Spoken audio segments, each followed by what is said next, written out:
બિહાર વિધાનસભા ચૂંટણી 2025ના પ્રથમ તબક્કા માટે મતદાન ચાલી રહ્યું છે, જ્યારે 18 જિલ્લાઓની 121 બેઠકો માટે સાંજે 6 વાગ્યા સુધી મતદાન ચાલશે. સવારે 9 વાગ્યા સુધીના 2 કલાકમાં રાજ્યમાં 13.13% મતદાન નોંધાયો છે. આજે ચૂંટણીમાં 104 બેઠકો પર સીધો મુકાબલો છે, જ્યારે 17 બેઠકો પર ત્રિકોણીય લડાઈ છે. બિહારની 263 બેઠકો પર 2 તબક્કામાં ચૂંટણી થઈ રહી છે. બિહારની 263 બેઠકો માટે 2 તબક્કામાં ચૂંટણી યોજાઈ રહી છે. પરિણામો 14 નવેમ્બરે જાહેર કરવામાં આવશે.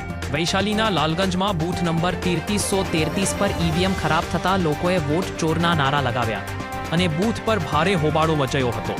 દરભંગામાં બૂથ નંબર 135 પર ઈવીએમ ખરાબ થવાને કારણે મતદાન રોકી દેવામાં આવ્યું હતું. રાઘોપુરમાં પણ ઈવીએમ ખરાબ થવાને કારણે મતદાન અટકાવી દેવામાં આવ્યું હતું. રિપોર્ટ બાય ન્યૂઝ આસપાસ સમાચારો. દરેક અપડેટ જોવા સબસ્ક્રાઇબ કરો અમારું ચેનલ.